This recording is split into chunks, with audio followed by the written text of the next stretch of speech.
Hello everyone, welcome back to my channel. কেমন আছো সবাই? আশা করি সবাই খুব ভালো আছো। আমিও মোটামুটি ভালো আছি। আজকে তোমাদের যে ঘটনাটা বলবো সেই ঘটনাটা কিন্তু বেশ ভয়ঙ্কর মর্মান্তিক একটি ঘটনা, সাথে কিন্তু ভয় লাগবে। জানি তোমরা সবাই আমাকে হোয়াটসঅ্যাপে ফিডব্যাক দাও, দিদিভাই তোমার ঘটনাগুলো শুনলে এই শীতের রাতে কম্বল মুড়ি দিয়েও ঘেমে যাই, এতটাই ভয় লাগে। যাই হোক, চলো এবার আমরা ঘটনায় যাই। সবাইকে বলবো একটা করে লাইক করে দিও, যারা এখনো পর্যন্ত ভালোবেসে চ্যানেলটাকে সাবস্ক্রাইব করোনি তাড়াতাড়ি করে নিও। তো ঘটনাটা কি? ঘটনাটা বেসিক্যালি ঘটে কার সাথে, কিভাবে ঘটে ঘটনাটা, আমাকে যে শেয়ার করে সে কিভাবে পায়, আজকে বিস্তারিত তোমাদের সাথে শেয়ার করব। আমাকে যে ঘটনাটা পাঠায় ওর নাম হচ্ছে দীপঙ্কর, দীপঙ্কর বিশ্বাস। ও আমাকে জানায়, দিদিভাই ঘটনাটা আমি যে শুনবো বা ঘটনাটা আমি যে তোমাকে শেয়ার করব, এইসব মনে ভেবে আমি না ঘটনাটা শুনেছি, না আমি শুনতে চেয়েছি, না আমি কোনোভাবে ভেবেছিলাম একটা অনুষ্ঠান বাড়িতে গিয়ে এরকম একটা মর্মান্তিক ভয়ঙ্কর সত্য ঘটনার সাক্ষী হব। দীপঙ্কর বলে, দিদিভাই আমরা একটি বিয়ে বাড়ি যাই। বিয়ে বাড়িটা ছিল আমার কাকিমার খুব কাছের এক রিলেটিভের। এখানে সেই সব আমি আমাদের পারিবারিক বিষয় নিয়ে কিছু বলছি না। তো আমার কাকিমা যেহেতু অনেকদিন আগে থেকেই সেই বাড়িতে চলে যায়, অনুষ্ঠান বাড়িতে আমাদেরকেও বলে। কিন্তু যেহেতু কাকিমার খুব মানে কাছের আত্মীয়, তো আমাদের আত্মীয় হচ্ছে কাকিমা। যতই কাকিমা আমাদের আগে বলুক না কেন, আমরা কিন্তু সেই অর্থে ওই সময় যাইনি, কারণ পার্সোনাল কিছু বাবার কাজ ছিল। তো বাবাও বলে যে এই মুহূর্তে তো যেতে পারবো না, কাজগুলো একটু মিটিয়ে ক্লিয়ার হয়ে যায়, একটুখানি ঝাড়া হাত পা হয়ে যাব। যেহেতু বিয়ের ডেটটা অনেক পেছনে ছিল, তো অত আগে আমরা গিয়ে কী করব। কাকিমা চলে যান। কাকিমা প্রত্যেক দিন ফোন করতো, কিরে তোরা কবে আসছিস, কিরে তোরা কখন আসবি, কিরে কি ব্যাপার, কাকিমা প্রায় বলতো। কিন্তু সত্যি কথা বলতে আমরা তখনও পর্যন্ত যাব বলে কোনো সেরকমভাবে প্রস্তুতি নিইনি, কারণ আমার বাবা যদি মতামত না দেন তাহলে তো আমরা যেতে পারবো না। আমাদের ভাই দীপঙ্কর বলেন যে, দিদি ভাই একটা দিন বাবা হঠাৎ বাড়িতে খাচ্ছেন, কাকিমা তোমার নিজের, তো কাকিমা ফোন করেননি, কাকিমার ফোন দিয়ে কাকু ফোন করেন, বাবাকে চায়। তো বাবাকে দিতে কাকু বলল, কি রে একটা এত মানে তোর বৌদির এত ক্লোজ একজনের বিয়ে, তোরা না আসলে অনেক কথা তোর কাকিমার কাছ থেকে শুনতে হবে, কাকিমা তো পরের মেয়ে। এইটা আমার কাকা কাকিমার ফোন দিয়ে ব্যক্তিগতভাবে বাবাকে বলে। তো তখন বলল যে, বৌদি তো শুনছে তুমি এইসব কথা বলছো, একটা বাজে ব্যাপার হবে, যেটা পারিবারিক হয়। তো কাকু ফোনের ওপার থেকে বলল, না তোর বৌদি শুনছে না, কালকে রাতে তোর বৌদি এই নিয়ে একটু রাগারাগি করছিল, তোর এখনো এসে উঠছিস না, এত করে তোদের সাথে আসতেও বললো, আসলি না, তোরা আয়, তোদের তো ঠিকানা সব দেওয়া আছে। তো আমরা তার আগে কোনোদিন ওখানে যাইনি। তো যেহেতু দীপঙ্করের বাবার সাথে কথা হয়, দীপঙ্কর বলল বাবা ফোন বাইরে কথা বলছিল, মানে ওইদিকে কাকু কাকিমার চোখের আড়ালে কথা বলছে, এদিকে আমার বাবা আমার মায়ের চোখের আড়ালে কথা বলছে, যাতে সম্পর্কটা দু ভাইয়ের মতো ঠিক আছে, যেন বউদের মতো ঠিক থাকে। কি হয়েছে না হয়েছে কেউ কাউকে বোঝাতে জানাতে চায় না। বাবা এসে বললেন, দীপঙ্কর আমার মাকে বললো, শোনো তোমরা ব্যাগপত্র গোছাও, আমরা কালকে বেরোচ্ছি। আমার মা বললে, হঠাৎ করে বললে হয়, একটা বিয়েবাড়ির অনুষ্ঠান একটু কেনাকাটি তো করতে হবে। বাবা বললো, যা করবে দুপুরে বেরিয়ে যাও, বেরিয়ে গিয়ে বাজার দোকান যা করার করো। এবার ঘটনাটা যখন ঘটে ওই সময় ছিল বর্ষাকাল, বাইরে ছিপছিপানি বৃষ্টি হয়েই চলেছে অনবরত। বর্ষাকাল মানে বুঝতেই পারছো, কখন বৃষ্টি আসছে কখন যাচ্ছে কোনো ঠিক নেই। তো আমার সত্যি কথা বলতে বাবা বলল, দেখো বৃষ্টিকে উপেক্ষা করে জিনিস কেনো, আমরা কালকে বেরোবো এটা শিওর, কারণ আমি বৌদিকে আর আমার ভাইকে কথা দিয়ে দিয়েছি কালকেই যাব। ভালো কথা, কালকেই যাব।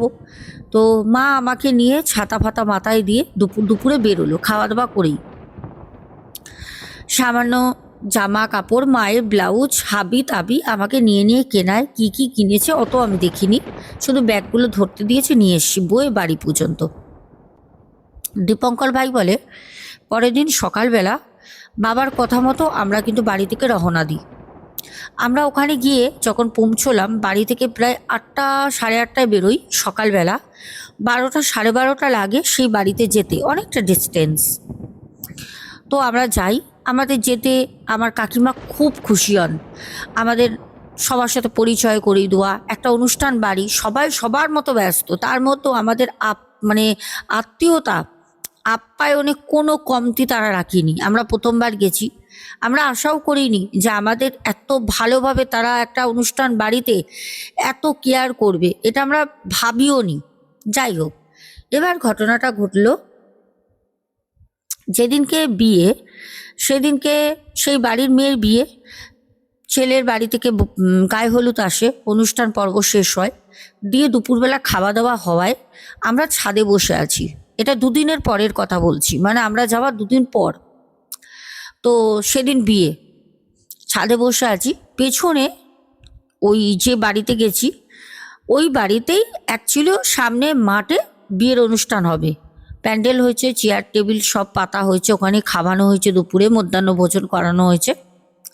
তো ছাদে যখন উঠেছি, ছাদের দুটো বাড়ির পেছনে একটা বাড়িতে দেখলাম একটা না, মানে বাড়িতে যেন কেমন কালো, দিনের বেলাও মানে ওখানে না করেও হলেও অনেক বাড়ি আছে, কিন্তু ওই বাড়িটা একটা অন্যরকম শোক, যেটা দেখে আমার মা হঠাৎ করে, যাদের বাড়িতে যাই তাদেরই কিছু আত্মীয় স্থানীয় ওখানের বাসিন্দার, তারা ওখানেই থাকেন, ছাদে তারাও ছিলেন, বর্ষাকাল, ছাদে অ্যাকচুয়ালি রান্নাবান্নার কাজ হচ্ছিল, কিছু কথাবার্তা বলতে সবাই ছাদে গিয়েই একটা জায়গায় আমরা জমায়েত করি। ওই মুহূর্তে আমার মা ওই বাড়িটার উদ্দেশ্যে বলে যে আচ্ছা এই বাড়িটা কেমন একটা লাগছে, লোক থাকে না। এই কথা বলতেই তখন ওখানে বসে থাকা কিছু কাকিমা, কিছু কাকু, কিছু দাদু ছিলেন, যারা আমার মায়ের দিকে সবাই একভাবে তাকালেন ঘুরে। তখন আমার মাকে বলল যে না, ওই বাড়ির একটা অনেক বড় ঘটনা ঘটে গেছে, বাড়িটা এখন লোকজন থাকে না, ওটা তালা দেওয়াই থাকে পড়ে। তো তখন আমার মা জানতে চায় যে কি হয়েছে, ঘটনাটা কি। তখন একজন দাদু, ওনার মোটামুটি 80-র কাছাকাছি বয়স, 80 না হলেও 78 এরকম বয়স হবে, 77-78 বছর বয়স।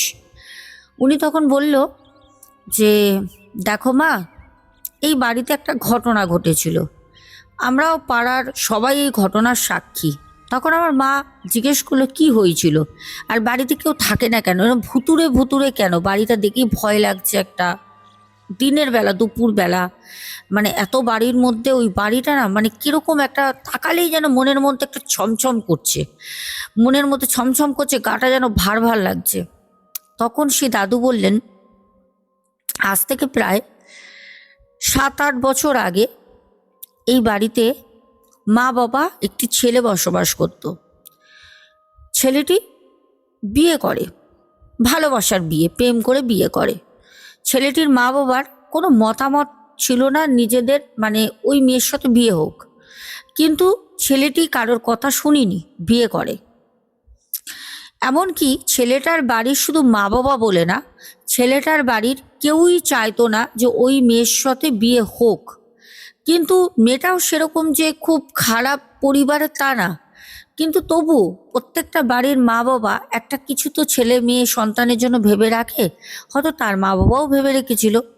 ছেলেটি বিয়ে করে, করার পরে ছেলেটির 1.5 বছর পর মানে একটা বাচ্চা হয়। 1.5 বছর ওদের বাড়িতে কোনোদিন খুব উল্লাস আনন্দ হই হুল্লোড় আমরা শুনিনি, আমরা পাশাপাশি থাকি সব আশেপাশের লোক, কিন্তু ঝগড়া ঝামেলা অশান্তিও আমরা শুনিনি। 1.5 বছর পর একটা ছেলে হয়, ওই বাড়ির ছেলের একটা ছেলে হয়।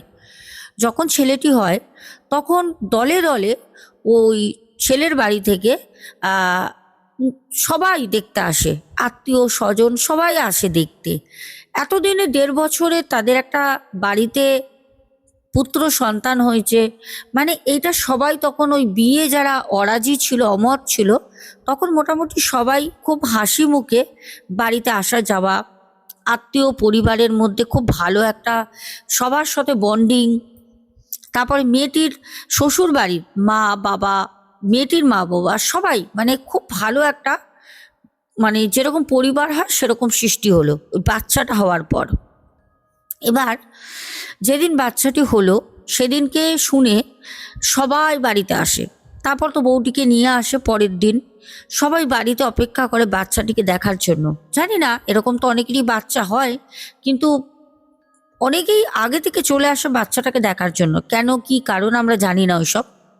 তারপর ওই বাচ্চাটাকে হওয়ার যখন হলো, নিয়ে আসলো বাড়িতে, তখন সবাই দেখে, ডেকে ডেকে সবাই চলে যায়। মানে বাচ্চাটাকে দেখার জন্যই আগের দিন আত্মীয় পরিবারের লোকরা আসে।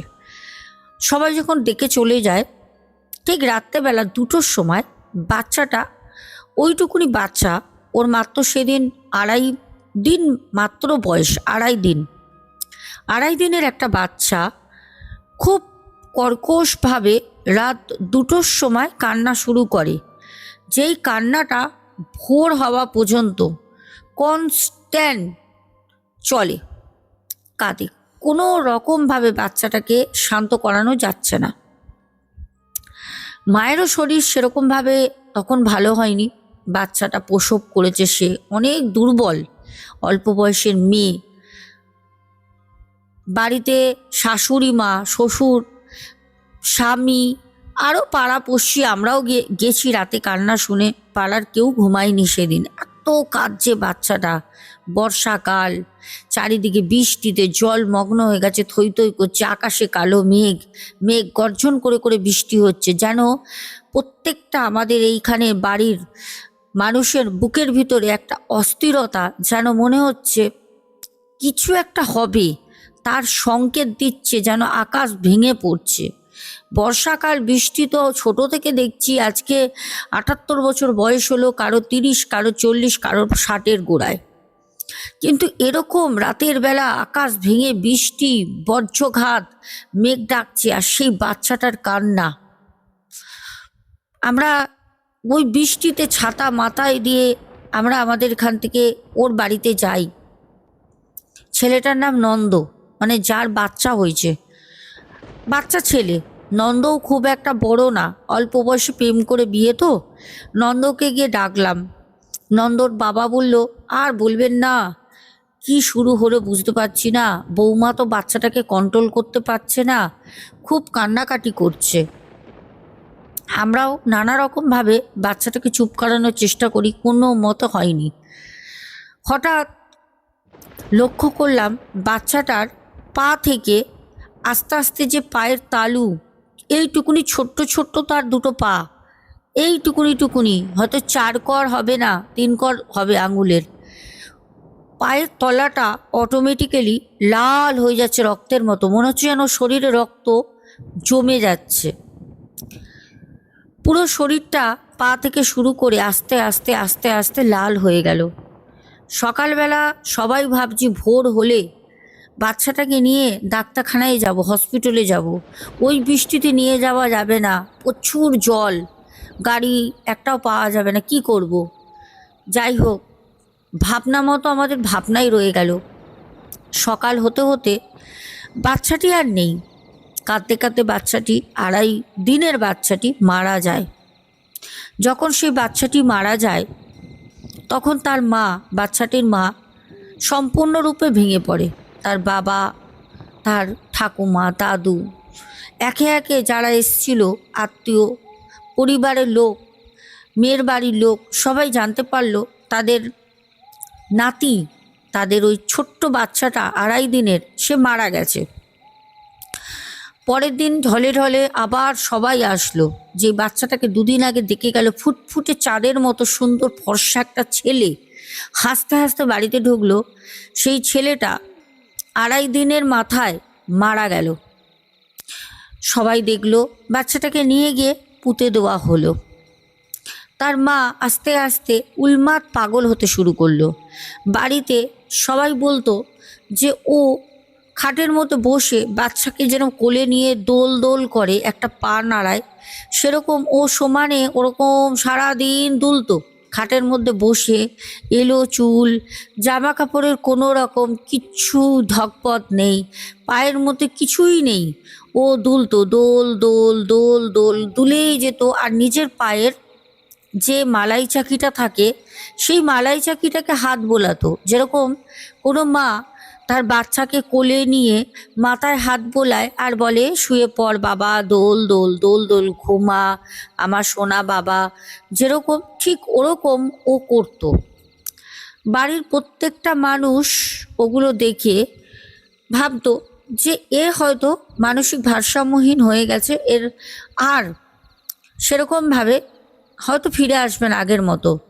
ছেলেকে বলল যে বৌমাকে ডাক্তার দেখা, বৌমা হয়তো মানসিকভাবে খুব ভেঙে পড়েছে, সদ্য তার ছেলেকে হারিয়েছে, এটা স্বাভাবিক একটা মায়ের পক্ষে। তারপর দিনের পর দিন তারা ডাক্তার দেখাতো কি দেখাতো না, আমরা অত কিছু খবর নিতাম না। কারোর পরিবারের মধ্যে একদম ভেতরে ঢোকা যায় না, উপর দিয়ে যতটা খোঁজ নিতাম নন্দর কাছ দিয়ে, নন্দর বাবার কাছ দিয়ে, কিন্তু গভীরে তো ঢুকতে পারবো না। যাই হোক, এরকম করে দীর্ঘ কয়েক মাস চলে। হঠাৎ বউটা একদিন গলায় দড়ি দিয়ে নিজেকে শেষ করলো, বউটাও মারা গেল। বউটা মারা যাওয়ার পর ওই বাড়িতে আর কেউ টিকতে পারেনি, কারণ রাতের বেলা ওই ঘর থেকে সেই শোক, যে বাচ্চাটির মা, বাচ্চাটি মারা যাওয়ার 6 মাস কন্টিনিউ বাচ্চাটাকে ঘুম পাড়িয়েছে, ঘুমাতো না 6টা মাস, সে ঠিকমতো ঘুমাতোই না, সে শুধু ওই দোল দোল করতো আর নিজের পায়েই হাত বুলিয়ে যেত। তার বাচ্চা তার কাছে রয়েছে, তাকে ধরে বেঁধে কোনো রকমে পা টান করে তাকে খাওয়ানো হতো। কতদিন কে করবে? আস্তে আস্তে 6টা মাস পর সে নিজেই সুসাইড করলো, মারা গেল। তারপর থেকে সেই বাড়িতে আর কেউ থাকতে পারতো না। তাদের বাড়িতে রাতের বেলা সেই মায়ের আর্তনাদ, কান্না, সেই গান, সেই পা দুলানি খাটের মধ্যে, সেই উপস্থিতি অনেকেই বুঝতে পারতো, তাদের বাড়ির লোক, যেগুলো আমরা পরে শুনেছি। তারপর তারা বাড়িটি পুরো সিল করে দিয়ে এখান থেকে অন্যত্র চলে যায়, নন্দ আর তার বাবা মা। তারপর থেকে সেই বাড়িটি পড়ে তো থাকে, কিন্তু ওই বাড়ির পাশে আমরা দিনের বেলাও বাড়ির ছাওয়া আমরা মারাই না। কারণ ঘটনাটা হচ্ছে, যদি ওখান থেকে কেউ যায় তাহলে পারে ভিতর থেকে এখনো পর্যন্ত আয় আয়, ঘুমা বাবু, ঘুমা, হা হা হা হা হা হা হা হা হা হা, এরকম করে একটা ভয়ঙ্কর হাসি দুপুরবেলাও ওখান থেকে কেউ গেলে শুনতে পারে। রাতের বেলা তো ভুল করেও কেউ ওখান থেকে যায় না। যাদের বাড়ি ওই রাস্তা দিয়ে পড়ে তারা অন্য বাড়ির উপর থেকে রাস্তা করে নিয়েছে কথা বলে, ওখান থেকে কেউ যাতায়াত করে না। শুধুমাত্র ওই একটাই ভয়, কারণ ওই যে মা, 2.5 দিনের শিশু যে হারিয়েছে, সেই মা যে সুসাইড করেছে, সেই মা তার বাচ্চাকে নিয়ে সেই বাড়িতে আছে, জীবিত না, মৃত। কারণ অনেকেই রাতের বেলা চেষ্টা করেছিল যে অ্যাকচুয়ালি ওই বাড়িতে অন্য কেউ বাস করে না, তো প্রায় অনেক দিন হয়ে গেছে, অনেক দিন, 7 বছর 8 বছরের ঘটনা। অনেক বছর পর, 3-4 বছর পর অনেকে চেষ্টা করে, কিন্তু অনেকেই দেখেছে ঘরের ভেতরে, যেই ঘরে ও নিজেকে শেষ করেছিল বউটি, সেই ঘরেই তার বাচ্চা আর তার মা দুজনে খাটের উপর বসে থাকে, একটা ছাওয়া দেখা যায়। এটা একদম বাস্তব ঘটনা। দীপঙ্কর ভাই বলে, দিদিভাই আমি যদি ভুল করেছি, জানি না ওই বাড়িতে কোনো দিন ঘুরতে যাব কি না, যদি যাই ওই বাড়ির একটা ফটো আমি তুলে আনবো, যদি ফটোটা আমি নিয়ে আসতাম তাহলে দিদিভাই আপনাকে আমি পাঠাতাম। ওই বাড়িটা দিনের বেলাও এতটাই ভয়ঙ্কর, যেটা সাধারণত চোখে দেখা যায় না। এত ভয় লাগবে দেখে, এত বাড়ির মাঝে ওই বাড়িটা যেন গিলে খেতে আসে। একটা ভয়, একটা ভয় গা ছমছম করে। তো প্রিয় দর্শক বন্ধুরা, আমরা ঘটনাটা তো শুনলাম। বিয়ে বাড়ি থেকে দীপঙ্কর ভাই আর তার মা এই ঘটনার সাক্ষী হয়। যিনি বলেছিলেন উনি একজন প্রায় 80 বছরের কাছাকাছি একজন বৃদ্ধ। তো ওই দাদু, আমরা শুনেছি যেটা, ওখান থেকে আমরা তো বিয়ে অ্যাটেন্ড করে চলে আসি, কাকিমা কাকু আমরা সবাই একসঙ্গে বাড়ি আসি। পরে আমি শুনতে পারি, আমরা খবর পাই আমরা সবাই, যে ওই দাদু নাকি ঠিক ওই বাড়িটার কাছেই মারা যায়। ওই বাড়িটার উঠানেই ওই দাদুটা অজ্ঞান অবস্থায় পড়ে থাকে। সবাই ভাবে অজ্ঞান, কিন্তু যখন ওনাকে তুলে নিয়ে স্থানীয় লোকরা হসপিটালে যায়, তখন তাকে উনি মারা গেছেন, উনি কিন্তু জীবিত নেই। আর যখন ওনার পোস্টমর্টম হয়, পোস্টমর্টম রিপোর্টে পায় হার্ট অ্যাটাক। এখন সেটা অনেকেই ভাবছে বয়সের কারণে, অনেকে আবার ভাবছে যে উনি হয়তো কোনো কিছু দেখেছিল। কারণ যেহেতু উনি সত্য এই ঘটনাটা যেহেতু উনি আমাদের সাথে শেয়ার করেছিল, এর আগে সেরকমভাবে ওখানে ওই বাড়ি নিয়ে কোনো রকম আলোচনা সমালোচনা হয়নি, কেউ কোনো দিন কাউকে বলিও নি। হতে পারে যে ওই দাদুটা আমাদেরকে বলেছিল বলে তার কি মৃত্যু হলো, এটা একটা আশঙ্কা। এটা একটা সবার মনে একটা আশঙ্কা যে তার জন্য কি ওই বাড়ির সামনেই মারা গেল। যদি মৃত্যু হতো তাহলে পরে অন্য কোনো জায়গায়ও তো হতে পারতো, কিন্তু ওই বাড়ির ওখানেই। তাও খুব অদ্ভুতভাবে, খুব অদ্ভুত দৃশ্য, মানে ওনার দিকে তাকানো যাচ্ছিল, ওনার দৃশ্যটা একটু আলাদা হয়ে গেছিল। মানে ধরো হঠাৎ করে যদি কোনো জিনিস দেখে ফেলো যেটা দেখার না, যেটা তুমি আশা করনি, তাহলে পরে তুমি কি ঠিক একটা চমকে উঠবে। ঠিক সেই রকমই একটা ভয়ঙ্কর তার রূপ, চোখগুলো ঠিকরে বেরিয়ে এসছে, মুখটা হা করে, জিভটা একদিক থেকে অনেকটা ঝুলে পড়েছে। মানে সে কিভাবে মারা গেছে কেউ জানে না, কিন্তু সবাই বলছে হার্ট অ্যাটাক হয়েছে, বলছে বয়স হয়েছিল হার্ট অ্যাটাক হয়েছে। কেউ আবার ধারণা করছে যে না, কিছু দেখে মারা গেছে। যাই হোক, কারণ মৃত্যুই আমাদের কাছে কোনো রকমভাবে কাম্য না যে কেউ মারা যাক। তবে ঘটনাটা খুব মর্মান্তিক, দেন খুবই ভয়ঙ্কর। এখনও কিন্তু সেই বাড়িটা সেই জায়গায় রয়েছে, এখনও সেই বাড়িতে কেউ বসবাস করে না।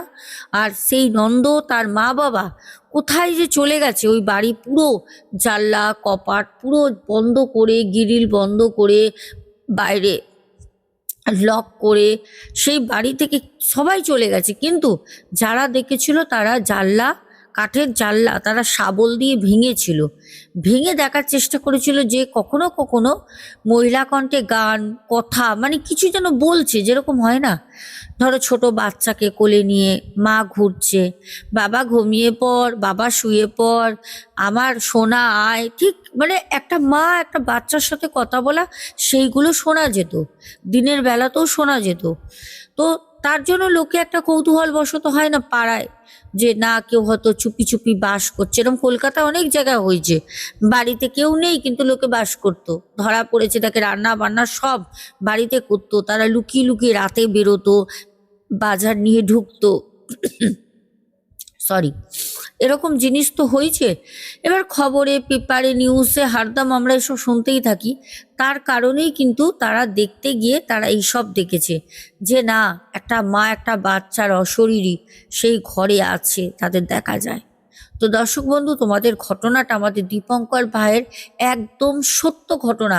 2025-এ ভাই ঘটনাটা শোনে, আমাকে ঘটনাটা ভাই শেয়ার করেছিল 2025-এ ডিসেম্বর মাসে, জানুয়ারি মাসে তোমাদের সাথে শেয়ার করছি। তো যাই হোক প্রিয় দর্শক বন্ধুরা, কেমন লাগলো জানিও। আমি এবার তোমাদের কমেন্টে নামগুলো পড়ি, চলো।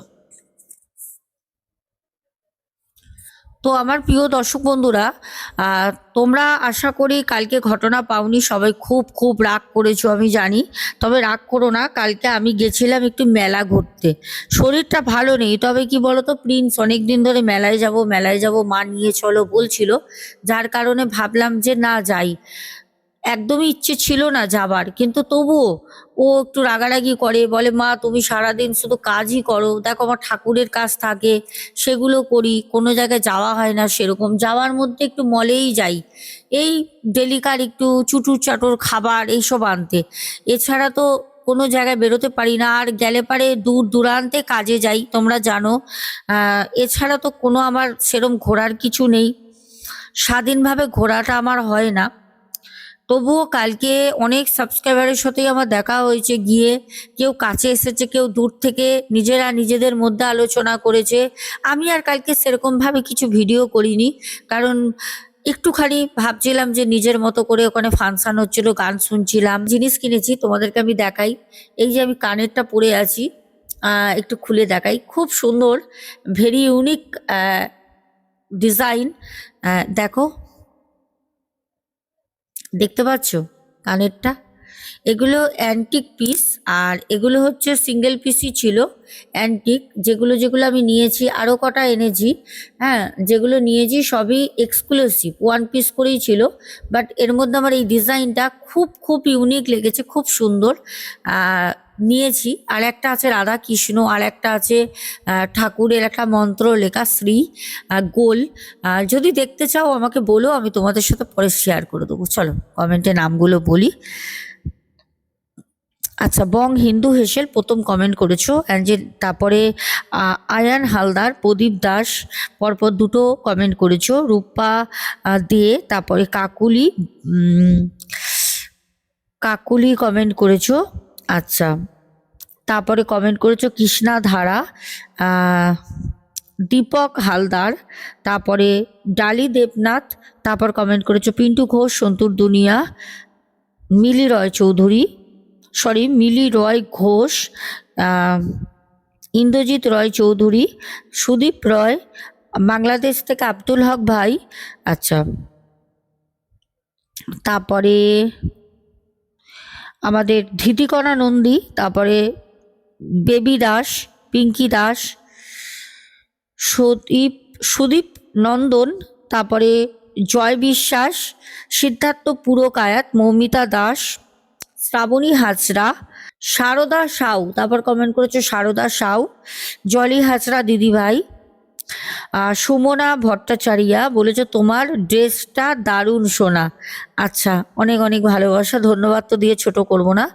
রূপসা শেঠ, কৌশিকী ঘোষ, বাপন সাহা, ভাস্কর ভাই, এসদেব রয়, সানিয়া মণ্ডল, সোমা দাস পরিবার থেকে, panther gaming YT, Dutta channel, Sujata Das, Bapan Saha, Chaitali Roy, Jhuma Chatterjee পরপর দুটো কমেন্ট করেছো, তুমি হুগলি থেকে শুনছো।